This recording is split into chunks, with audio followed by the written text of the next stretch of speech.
अल्हम्दुलिल्लाहि वकफ़ा वस्सलातु वस्सलामु अला सय्यिदिल अंबिया अल्लाहुम्मा सल्लि अला मुहम्मदिन व अला आलि मुहम्मद कमा तुहिब्बु व तर्ज़ा। औज़ु बिल्लाहि शमीइल अलीम मिनश शैतानिर रजीम। बिस्मिल्लाहिर रहमानिर रहीम। लैसा लिल इंसानि इल्ला मा सा। मोहब्बत उसको कहते हैं, अखुवत उसको कहते हैं, चुभे कांटा जो काबुल में, कि हिंदुस्तान का हर पीरो जवां बेताब हो जाए। अजीज़ रफ़ाका, मुअज़्ज़ज़ उलमाए किराम, पहले तो मैं अपने बरादर मोहतरम कारी अब्दुल रशीद साहब, हाफिज मोहम्मद उस्मान आजिज़ साहब, उनको दिल की अथाह गहराइयों से मुबारकबाद पेश करता हूँ कि इस नागुफ्ता मौसम में शम्माए कुरान सुन्नत जलाने के लिए वो बेताब रहते हैं। अल्लाह इनकी सही जमीला को कबूल फरमाए और इनकी सरपरस्ती फरमाने पर मुबारकबाद के मुस्तहिक हैं अमीर जमात जनाब हाफिज मोहम्मद असलम साहब, और स्टेज पर आप देख रहे हैं उलमाए किराम और मुजाहिद अनथक फौजी ज़ैद साहब भी तशरीफ़ फरमा है। चंद मिनट की गुजारिशात हैं। आज 5 फरवरी है और आज स्कूलों में, दीगर अदारों में छुट्टी थी, लेकिन अफसोस सद अफसोस के साथ मैं ये बात कहना चाहता हूं कि हमारे यहाँ ज़्यादा नहीं तो कम अज़ कम 65% ऐसे लोग हैं जिनको ये ही नहीं पता कि 5 फरवरी की छुट्टी क्यों होती। अगर कोई बड़ा भी होगा, उससे पूछा जाएगा तो वो बताएगा कि जी 5 फरवरी को हम यौम कश्मीर के नाम से याद करते हैं। अजीज दोस्तों, ये लफ्ज़ इंतहाई आसान है कहना, लेकिन अगर इस लफ्ज़ की गहराई को देखा जाए तो फिर 5 फरवरी खून से लिखी हुई एक दास्तान है। 5 फरवरी पाकिस्तान को 2 लख्त करने की एक साजिश है। 5 फरवरी जालिम का मजलूम पर बढ़ता हुआ जुल्म है। 5 फरवरी की तारीख हमारी बहनों के दुपट्टे से शुरू होकर हमारे बुजुर्गों के खून में लथपथ पगड़ियों पर शुरू होती है और उनकी गर्दनों के कटने पर खत्म होती। पाकिस्तान की तारीख के मुतअद्दिद मुकामात हैं, लेकिन मैं मुख्तसर, इंतहाई मुख्तसर 2 चीजें आपके गोश गुजार करूंगा। एक तो यह है कि वतन अजीज पाकिस्तान में अहले हदीस का हिस्सा क्या है, और दूसरी तारीख कि 5 फरवरी 1948 को क्या हुआ था।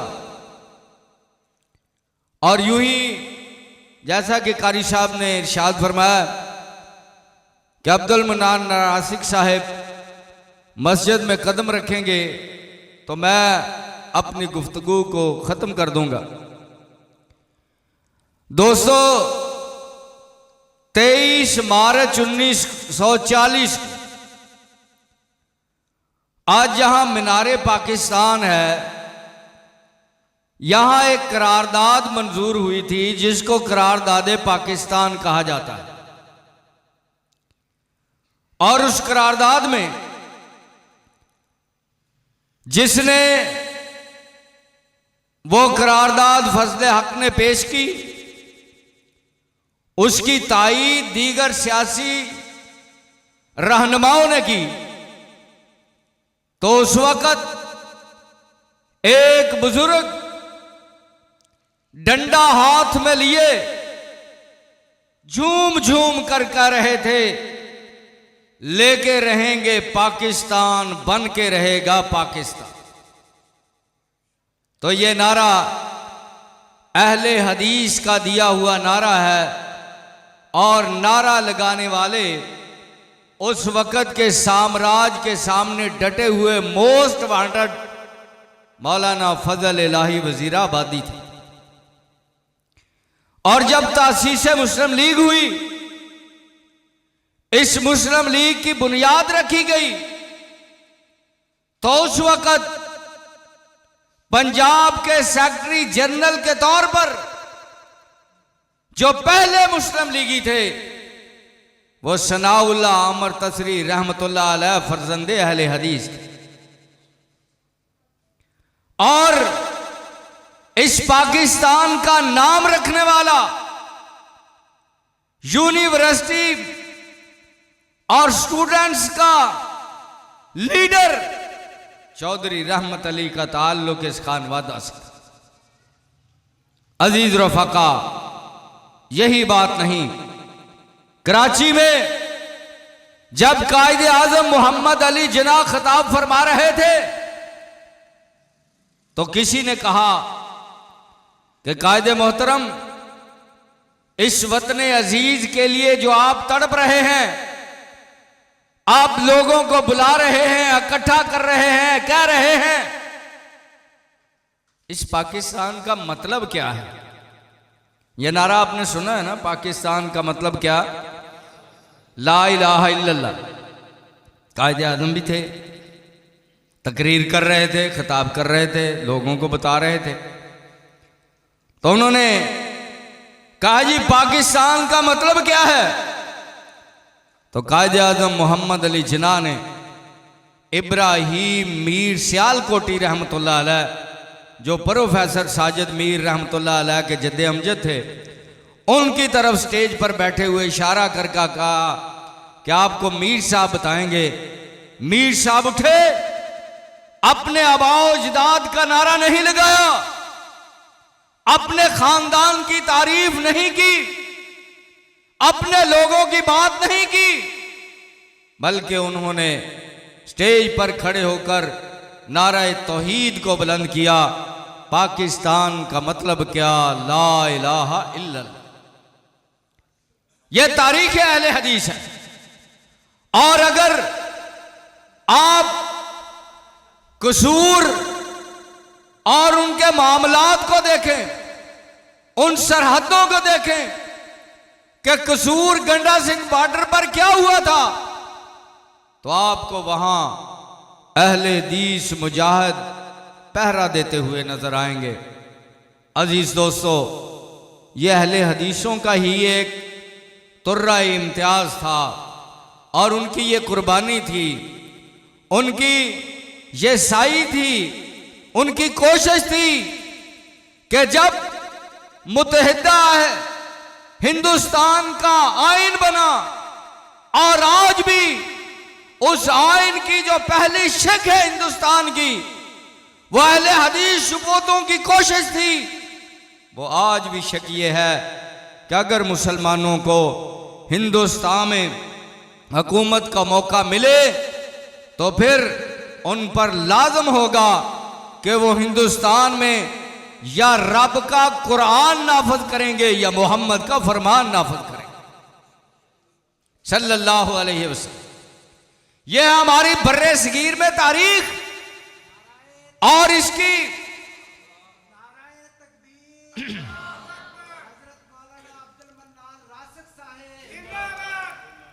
और उनकी इस तारीख में हमारा खून शामिल है। और अब दूसरी बात मैं अर्ज करूं वो है 5 फरवरी 1948। हिंदू डोगरा ने कुछ कठपुतली मुसलमान सियासतदानों को साथ मिलाकर 5 फरवरी 1948 को कश्मीर पर कब्जा किया और जहे नसीब कि ये मुजफ्फराबाद तक ये बच गया, बाकी पर हिंदू साम्राज्य के जरिए उन्होंने कब्जा कर लिया। और 5 फरवरी 1948 से लेकर आज तक हम कश्मीरियों के हक में इस दिन को बतौर तारीख और बतौर हसूले मुसलमान हम मनाते हैं, अपनाते हैं। आखिरी बात करके अपनी बात को ख़त्म करूं। एक सिख मुसन्नफ है, उसने किताब लिखी, मैंने बर्रे सगीर को टूटते हुए देखा। या आज तो हम क्या देते हैं ना कि आज़ादी आज़ादी। उसने किताब लिखी कि मैंने बर्रे सगीर को टूटते हुए देखा। वो सहाफ़ी आदमी था। उसने कहा कि मैं कसूर बॉर्डर पे था, वहाँ रिपोर्टिंग कर रहा था कि क्या हो रहा है, किस तरह लोग आ रहे हैं जा रहे हैं। कहने लगे कि एक अम्मा जी माई एक आई और उसने चादर में दुपट्टे में कोई चीज़ लपेटी हुई है। जब उसने बॉर्डर क्रॉस किया तो फिर वो ज़मीन को अपने हाथों से खरीदने लगी। वो कहता है कि मैं वहाँ चला गया। मैंने कहा अम्मा अगर आप इजाज़त दें क्या मैं पूछ सकता हूँ कि आप क्या कर रही हैं। कहने लगे चेहरे पर दुपट्टा था, आंखों में आंसू थे और घड़ा खोद कर उसमें एक मासूम बच्चे को रखा और उस बच्चे के जिस्म से खून रस रहा था और उसने उस गड्ढे में रख के मट्टी डालना शुरू की। कहने लगा मैं भी साथ लग गया। मट्टी डाली, माँ ने आसमान की तरफ देखा, देखकर कहा अल्लाह गवाह रहना, मैंने इस मुल्क की खातर अपने आखिरी लाल को भी कुर्बान कर दिया। तो ये थी 5 फरवरी। तो आइए रफ़ाक़ा दुआ करते हैं। शेख मोहतरम तशरीफ़ ला चुके हैं। दुआ करते हैं कि अल्लाह रब्बुल आलमीन हमारे बड़ों ने जिस तरह इस पाकिस्तान को बनाने में कुर्बानियाँ दी थी, अल्लाह रब्बुल आलमीन इसी तरह रब्बुल आलमीन हमें इस मुल्क को बचाने के लिए अल्लाह रब्बुल आलमीन हमारी मेहनतों को कबूल फरमाए। आखिर दावाना अनिल हम्दुलिल्लाहि रब्बिल आलमीन।